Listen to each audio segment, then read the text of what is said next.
O amor é a marca do verdadeiro discípulo.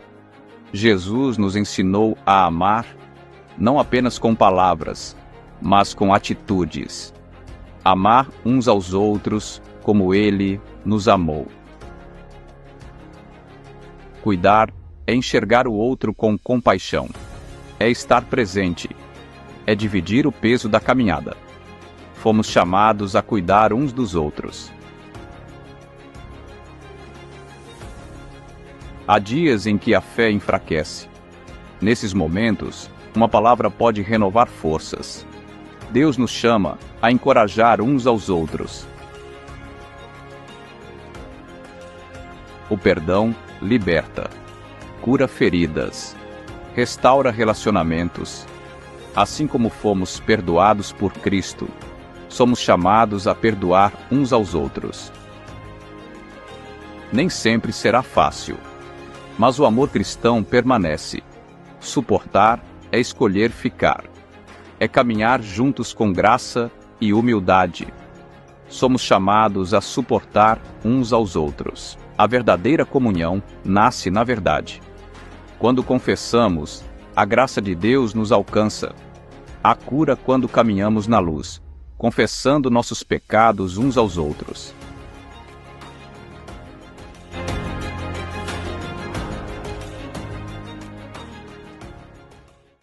E meus queridos, podem se assentar.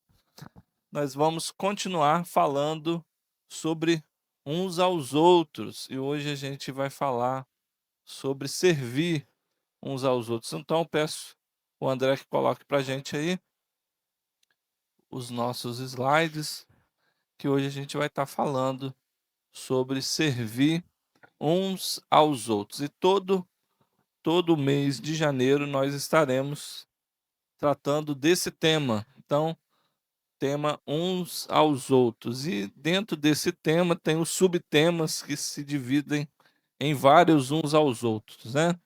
No domingo passado nós iniciamos falando de amar uns aos outros. No domingo pela noite o ministro Kleber falou sobre orar uns pelos outros.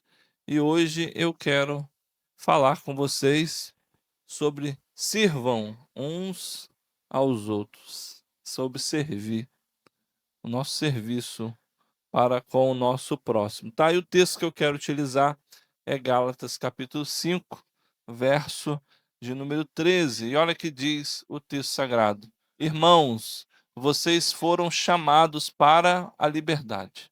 O Senhor nos chamou para a liberdade. Ele nos libertou. Mas não usem a liberdade para dar ocasião à vontade da carne, ou seja, aos seus próprios interesses. Ao contrário, sirvam uns aos outros mediante o amor. Sirvam uns aos outros mediante o amor. Deus nos tornou livres para podermos servir uns aos outros. É isso que está dizendo o texto. A liberdade nos torna servos.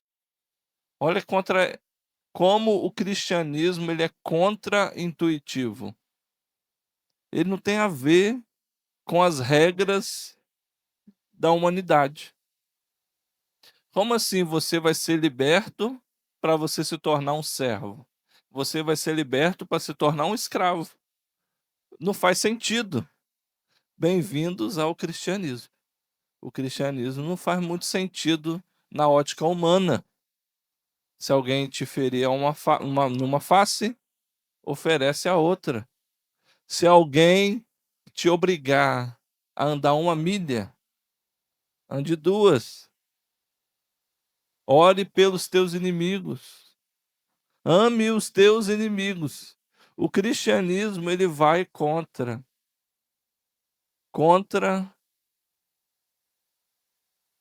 as ordens, as leis sociais humanas. Então Jesus, ele nos liberta para nos tornar servos uns dos outros. A verdadeira liberdade, querido, não está em servir a nós mesmos, mas em servirmos uns aos outros.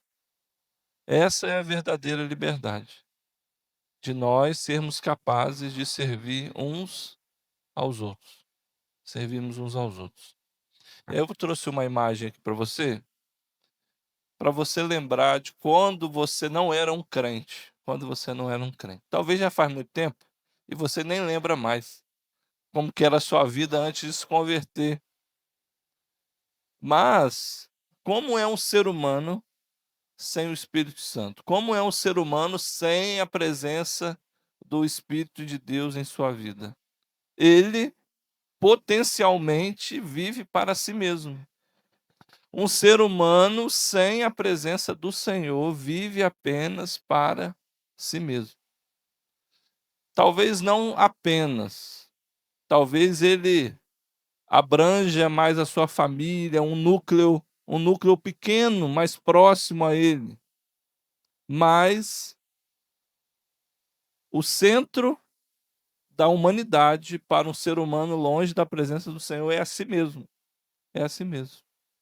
Então, antes de nós nos convertermos, antes de sermos transformados pelo Senhor, nós vivíamos para nós mesmos.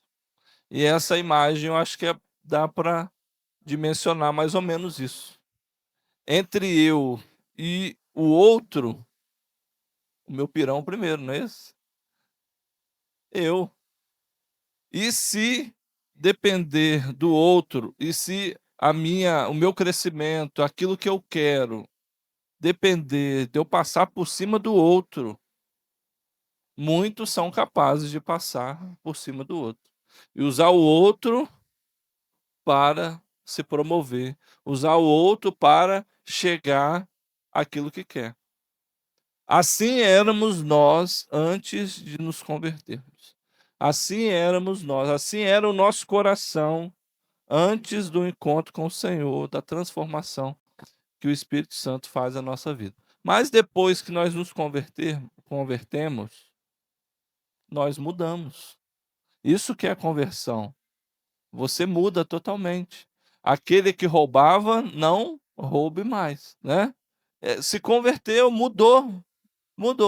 E aquele que usava o outro como um degrau, como um suporte, como uma base para alcançar algo, agora é aquele que consegue estender a mão, é aquele que vai servir o outro. E às vezes, servindo o outro, você acaba prejudicando a si mesmo. Por exemplo, aquela imagem ali, ó. O cara vai cobrir o outro e certamente ele vai se molhar um pouco. Então, em vez dele ir para casa 100% seco, ele vai molhar um ombro, talvez 2 ombros ali, mas vai conseguir ajudar o outro. Essa transformação, ela é muito maior do que apenas uma educação que a criança recebe lá de pequeno, porque nós temos a natureza egoísta. Mas quando passamos por uma conversão, irmãos, nós nos tornamos livres pelo Senhor e somos capazes, agora que estamos livres, livres de nós mesmos, livres do pecado, livres do egoísmo, somos capazes de estender a mão, somos capazes de ajudar o outro. Mesmo que às vezes ajudando o outro a gente se prejudique um pouco. Mas não importa, porque o valor e a alegria de ajudar o outro compensa muitas das vezes aquele aquele dissabor, aquele pequeno prejuízo, entre aspas, que alguém poderia ver como um prejuízo. Então isso é ocasionado pela conversão, pela conversão. Quem foi alcançado pela graça não vive para si, vive para servir. Quem foi alcançado pela graça entende tamanha transformação que o Espírito causou a ela, que começa a servir os outros. Não vive mais para si, mas agora vive para servir. E tem prazer e alegria nisso. Prazer e alegria em servir. Não é obrigação, é consequência natural de um coração transformado. Servir o outro não pode ser obrigação, irmão. Servir o outro não é porque você está na escala de serviço. Servir ao outro é uma consequência natural da transformação que o Espírito causou em você, causou em mim. Então, eu não faço porque eu estou na escala. Eu não faço porque eu fui colocado nessa posição. Eu faço porque é uma consequência natural. Tenho prazer nisso. Tenho prazer em servir o meu irmão. E não somente o meu irmão. Nós precisamos ir além. Ir além. Como que a gente vai além? Não servindo só os da família da fé, mas servindo principalmente, irmão, sendo sal e sendo luzeiros aos que não fazem parte do corpo de Cristo. E aí faremos a diferença. Por quê? Porque isso é estranho para quem ainda não foi alcançado e transformado pelo Senhor. Se você faz o bem para alguém que não se converteu ainda, no mínimo essa pessoa vai ficar com uma pulga atrás da orelha. O que essa pessoa quer ganhar?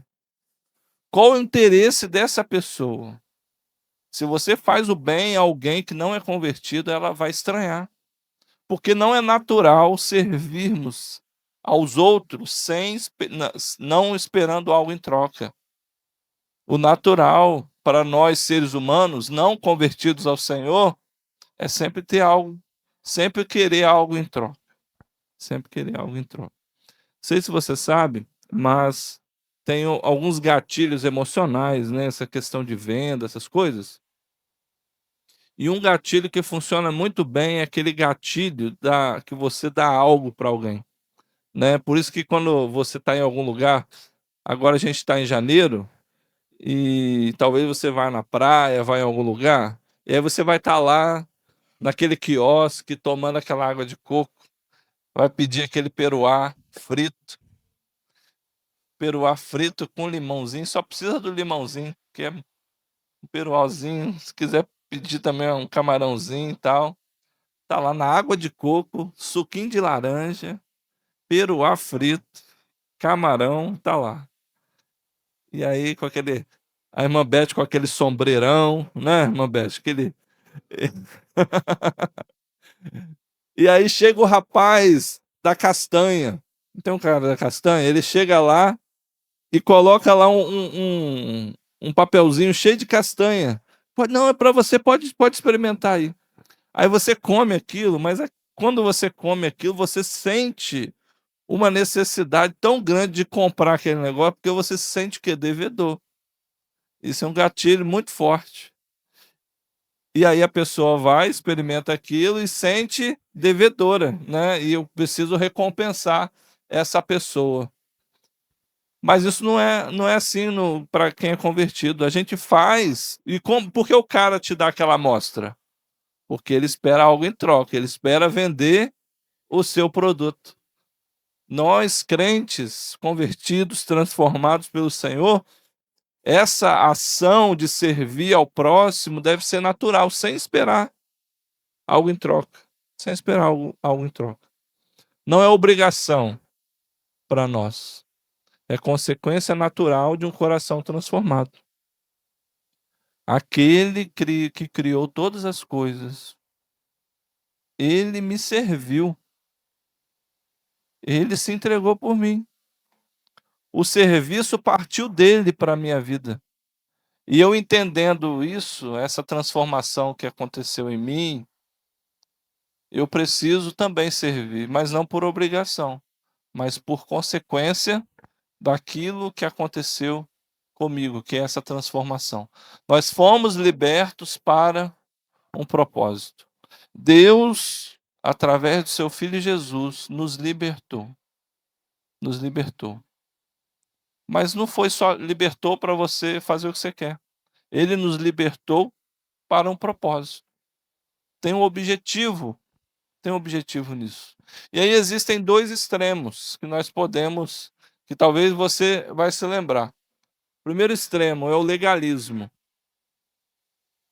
que é tentar merecer a salvação através do serviço. E aí, a gente começa a fazer muitas coisas, porque a gente está vivendo o legalismo. A gente está fazendo, porque a gente acredita, e é uma interpretação errada da palavra de Deus, que é fazendo muito que a gente vai acabar se tornando bons, e nos tornando bons, nós vamos merecer a salvação. Isso é um legalismo. Nada que fizermos é capaz de nos salvar. Nada.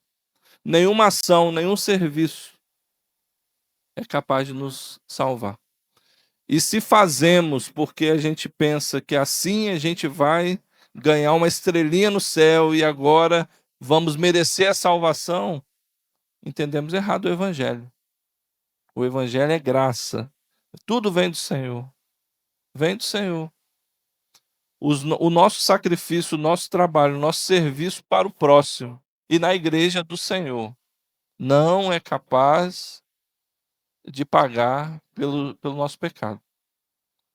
O nosso trabalho, o nosso serviço para o outro, para os de fora da igreja e para a igreja é algo natural, deve ser natural, que vem de um coração grato, um coração transformado. Então não podemos viver nesse extremo do legalismo. E também não podemos viver na libertinagem, ou seja, usar a liberdade como desculpa para o egoísmo. Fomos libertos. Fomos libertos. E agora que eu estou liberto, então eu faço o que eu quiser da minha vida. Eu vou viver para mim mesmo. Já ganhei a salvação. E agora eu vou desfrutar de tudo que essa vida pode dar, e sem olhar para o próximo, sem servir e abençoar o próximo. Por quê? Porque entendeu errado. Está fazendo da sua liberdade uma libertinagem. Ou seja, usar a liberdade que lhe foi dada como desculpa para viver para si mesmo. Para viver para si mesmo. Esse é outro extremo. Tem um que faz tudo querendo pagar pela salvação. E tem outro que entende assim: eu ganhei a salvação e agora eu vou viver só para mim mesmo. Um usa a liberdade como algo legalista e o outro usa da liberdade como algo para si mesmo, ou seja, libertinagem. Libertinagem. Nenhum dos dois é o que o Senhor espera de nós. O Senhor espera de nós Ele nos libertou com o propósito de sermos capazes de servir o outro. Ele nos libertou de nós mesmos. Nos libertou do egoísmo, de vivermos para nós mesmos. Agora, livres, nós podemos ajudar, abençoar, servir o próximo. Servir o próximo. Eu tentei montar uma imagem, mas não deu certo, não. Eu ia montar a seguinte imagem. Imagina um pai que está preso. Um pai que está preso. Ele não está liberto, ele está preso, aprisionado. E ele está vendo o filho dele em apuros. O filho está em apuros. E ele não vê a hora de ser livre, de ser liberto, para poder não viver para si mesmo, mas de correr para ajudar, para abençoar, para servir o seu filho. Essa é a ideia. Não é depois que aquele homem ser liberto e ele está vendo o seu filho, e poderia ser um amigo, uma pessoa, um ser humano, ele olhar aquilo e agora vai viver a sua vida, porque agora ele está liberto. Não. Ele está liberto, e por ele estar liberto, agora ele é capaz de ajudar, nesse exemplo que eu estou citando, ajudar o seu próprio filho. O Senhor nos libertou para termos a capacidade de parar de olhar só para nós mesmos. Ele nos libertou de nós mesmos para sermos capazes de ajudar, de servir, de abençoar o próximo. E aí essa imagem aí, ela mostra um presidiário sendo liberto. Agora ele é um ex-presidiário. Depois que ele passar daquela porta ali, ó, ele não é mais um presidiário, né? Que ele tá livre. Livre do pecado, mas prisioneiro do ego. Por quê? Tem muita gente nas igrejas, dentro das igrejas, que foi livre do seu pecado, mas continua preso a si mesmo. Continua vivendo só para si mesmo. Ele entende que Deus perdoou seus pecados, mas ele vive como se fosse um prisioneiro que, mesmo que saiu da prisão, continua preso. Um prisioneiro que sai da prisão, mas continua vivendo lá fora como um prisioneiro, desconfiado de tudo. O carro da polícia passa, ele fica com medo da polícia prendê-lo. Ele já está livre, ele já foi, ele já pagou o preço. Está livre, mas continua vivendo como um prisioneiro. Tem muita gente que foi liberta dos seus pecados, mas continua prisioneiro do seu próprio ego, prisioneiro de si mesmo. O Senhor nos libertou para um propósito. E o propósito é servir o nosso próximo. Livres do pecado, escravos de Cristo. O Senhor nos libertou para nos tornar escravos de Cristo. E aí volta o início, né, que eu tinha falado lá. Esta é a contradição, não é a contradição, ironia, o que seria, Michel? Esse é o o que eu posso dizer? É a contra-intuição do cristianismo. Porque você lê isso e fala, não faz sentido. O Senhor nos libertou para nos escravizar nele? Exatamente. O Senhor nos libertou do pecado para nos tornar escravos dele. Escravos dele. Esse versículo aí, ele está em grego. Sem ser o pastor Antônio Carlos, não sei quem conseguiria ler aí. Quem conseguiria ler esse versículo aí? Hã? Está escrito ali, ó, Paulus doulos Christos, que significa Paulo, escravo, talvez na sua versão esteja servo, mas a palavra doulos significa, na original mesmo, escravo. Paulo, escravo de Cristo. Paulo, escravo de Cristo. Paulo se diz ser escravo de Cristo. Jesus o libertou e ele se tornou escravo de Cristo. E o interessante dessa palavra doulos é porque esse escravo ou esse servo, qual é a diferença desse escravo?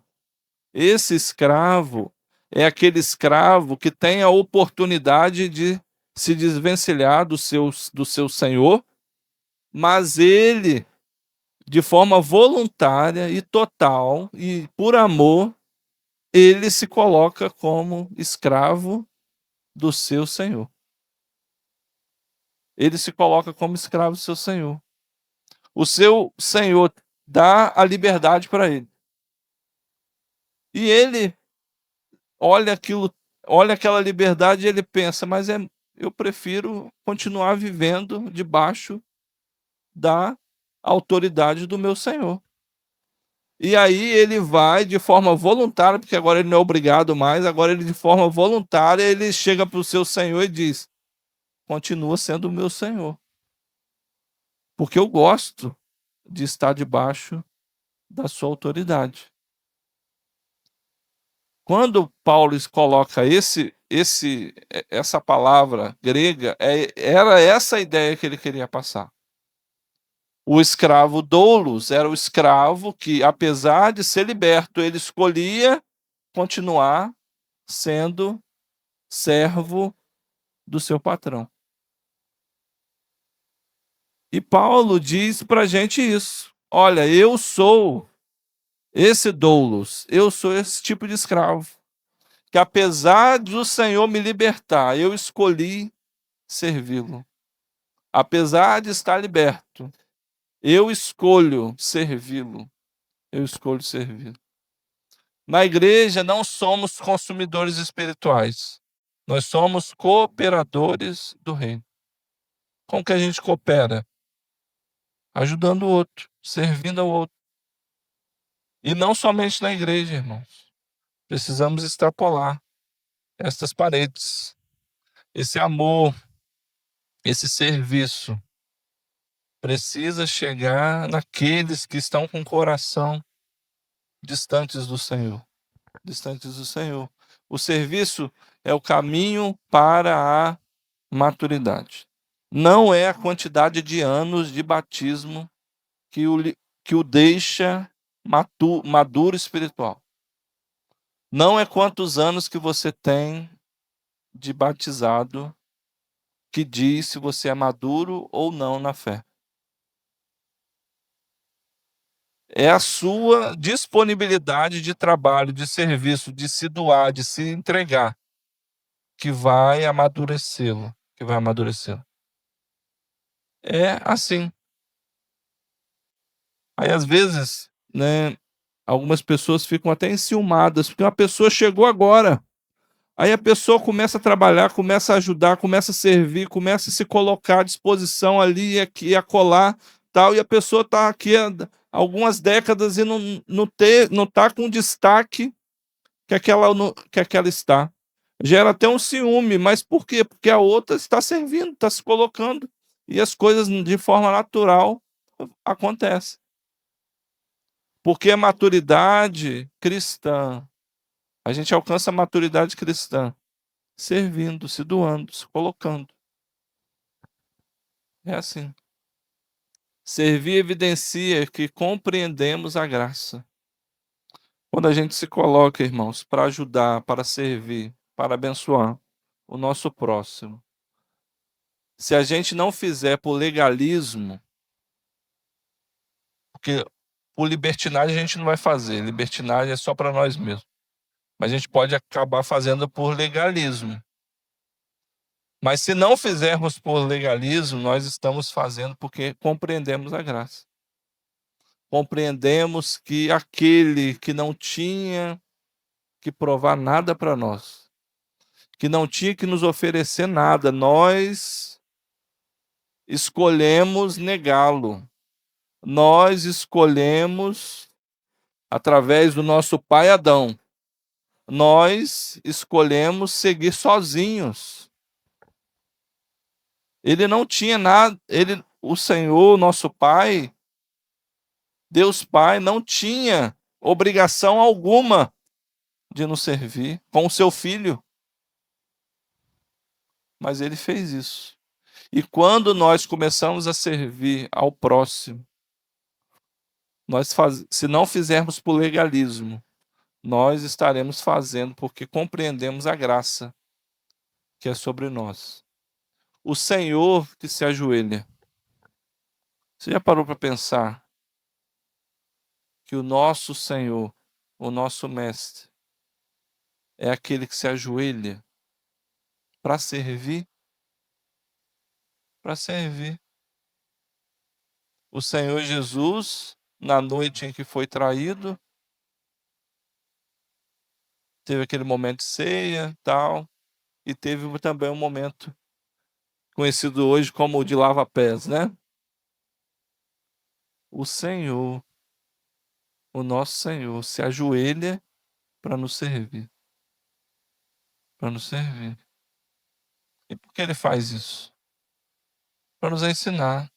Primeiro porque nos ama, né? Porque podia se ensinar sem se prestar a isso. Mas ele fez isso porque nos ama. E segundo, para nos ensinar. Que ele sendo mestre, ele sendo o maior, ele foi capaz de se ajoelhar para lavar os pés sujos dos seus discípulos. Jesus sabia de tudo, querido, e continua sabendo, né? Esse contexto é de João 13, de 1 a 17, onde tem esse momento aí de lavar os pés, tá? Jesus, naquele momento, ele sabia quem ele era. Quem ele era. Ele sabia que ele é o Filho de Deus. Ele também sabia para onde ele iria, porque depois daquele momento, ele ia ser traído, depois dele ser traído, ele ia ser entregue aos soldados, ia ser humilhado, chicoteado, cuspido, vestes rasgadas e crucificado. Mas ele sabia que depois daquilo tudo, daquele flagelo todo, ele voltaria para o seu pai. E ele sabia também que naquele grupo tinha o cara que ia trair, iria traí-lo. Judas estava naquela mesa. Judas estava entre aqueles que recebeu o cuidado, o carinho do Senhor lavando os seus pés.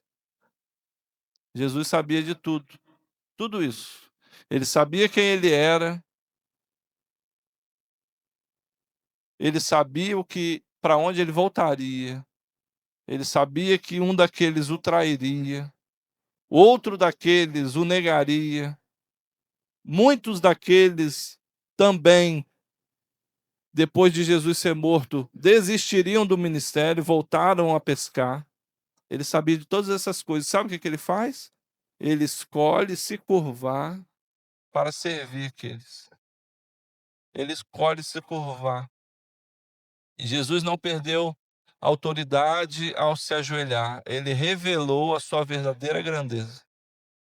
Às vezes a gente acha que quando a gente serve o outro, às vezes a gente acha que esses gestos, né, de, de dar outras oportunidades para aquele que pisou na bola com a gente. Às vezes a gente acha que isso é uma humilhação demais. Às vezes a gente acha isso. Mas Jesus não achou nada disso. E ao fazer isso, ele revelou a sua grandeza. Mesmo sendo quem ele era, ele se ajoelha para servir aqueles que trairia, o negaria, o abandonaria. Queridos, o nosso reflexo estava naquela bacia também. Imagina uma bacia, Jesus segurando a bacia e Jesus lavando o pé. Eu imagino que aqueles que estavam com os seus pés sendo lavados, que eram os discípulos, quando eles olhavam para Jesus, eles olhavam para aquela bacia de água, eles conseguiam ver o seu reflexo. Eles conseguiam olhar para si mesmos. Se você ler esse texto, esse capítulo, com um olhar de servo, querido, você vai se ver também no reflexo daquela bacia. Porque o Senhor também nos serve o tempo todo. O tempo todo o Senhor nos serve. Ele estava lavando os pés daqueles discípulos, mas ele continua lavando os nossos pés hoje. Ele continua nos servindo hoje. Ele continua fazendo isso por nós, mesmo sendo quem ele é. Jesus não nos pediu nada que ele mesmo não tenha feito primeiro. Então, quando você ouve um sermão desse, de servir uns aos outros, saiba que você não vai ser o primeiro a fazer isso. O Senhor Jesus fez primeiro e continua fazendo. Continua fazendo. Ele é o nosso exemplo maior. Ele nunca nos pediu nada que antes ele não tenha feito primeiro. Esse é o nosso Senhor. Um Deus que se faz homem para nos servir. Que privilégio, irmãos. Que privilégio. A quem temos dificuldade em servir? Quem você tem dificuldade de servir? É aquele colega lá do trabalho que você sabe que a primeira oportunidade que ele tiver, ele vai te colocar por baixo. Igual aquela foto que eu mostrei, ele vai pisar sobre você para poder conseguir galgar posições melhores na empresa. É isso que você tem dificuldade de servir? Talvez um irmão da igreja que pensa diferente de você, que tem atitudes que você não concorda, é esse que você tem dificuldade de servir? Você tem dificuldade de servir alguém da sua família, porque você acha que ela é uma ingrata, um ingrato, e talvez seja mesmo. É esse que você tem dificuldade de servir? Servimos apenas quando há reconhecimento e aplausos, porque existe isso também. Se me colocar naquela programação X, Y, Z, que eu terei holofote, que eu terei aplausos, que eu terei destaque, aí eu me coloco para servir. Não é esse tipo de serviço que o Senhor espera de nós, porque esse tipo de serviço é o serviço que aquele que não se converteu faz. É o serviço, é o servir o outro por esperar algo em troca. Nesse caso, os aplausos e o reconhecimento. O Senhor Jesus não nos serviu em busca de aplausos e reconhecimento. Ele nos serviu para nos salvar. E como foi pregado em amar uns aos outros domingo passado, ele foi o padrão de amor do Senhor, foi amar sem ser, não é recompensado não, sem ser, como é que é? Um amor sem ser correspondido, sem ser correspondido. Estamos dispostos a lavar os pés sujos nos lugares invisíveis? Será que estamos dispostos a servir quando não tiver ninguém olhando? Ajudar o outro quando ninguém estiver olhando? Ninguém saber das suas ações? É isso que o Senhor espera de nós. E Ele nos deu ferramentas para servir. Diz o 1 Pedro 4,10: cada um exerça o dom que recebeu. Se você é um crente, pelo menos um dom você recebeu, querido. E para que você recebeu esse dom? Para servir os outros, administrando fielmente a graça de Deus em suas múltiplas formas. Para que recebemos as ferramentas que são os dons? Para servirmos uns aos outros, para sermos capacitados, para que não haja falta de nada na igreja do Senhor. Dons não são troféus para serem exibidos, mas ferramentas para serem usadas na construção da comunidade. Se você recebeu, se você é um crente, você recebeu. Não sei qual é, pastor. Use os 21 dias de jejum e oração para descobrir qual o dom o Senhor te deu. Procura no Google aí as listas dos dons que tem no texto sagrado. Você vai lá descobrir vários dons. E peça ao Senhor que revele qual é o dom que Ele te deu. E se Ele te deu esse dom, querido, não é para si mesmo, não é para você mesmo. É para você usá-lo como uma ferramenta para servir os outros. A sua comunidade de fé e também os de fora. Os de fora. E aí um alerta. Dom é diferente de cargo. Dom é diferente de cargo. Tem gente que espera ter um cargo para poder começar a servir. Não, querido.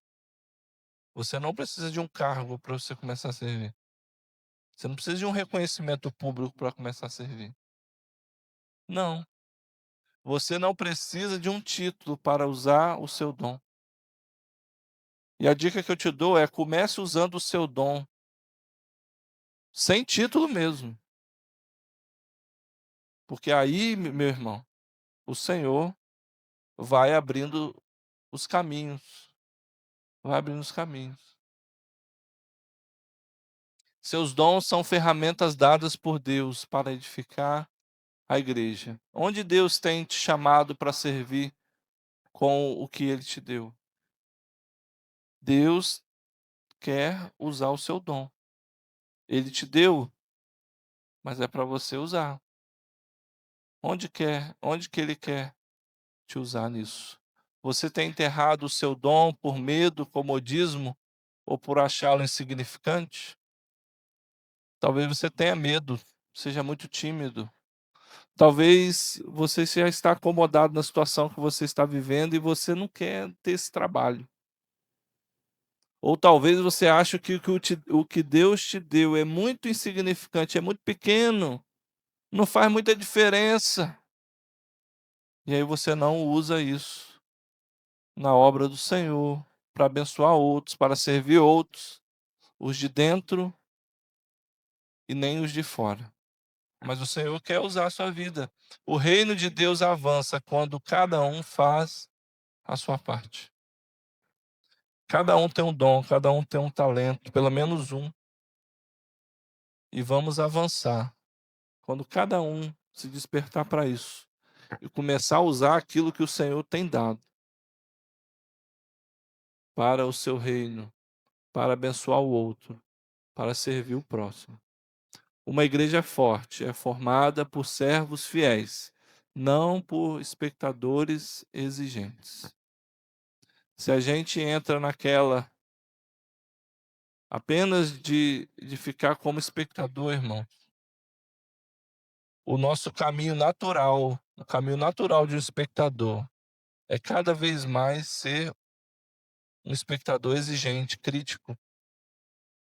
E eu quero te convidar a sair dessa posição para poder arregaçar as mangas, para apertar o cinto, amarrar o cadarço do seu tênis, do seu sapato e levantar para começar a fazer diferença. Porque o Senhor te chamou para fazer diferença.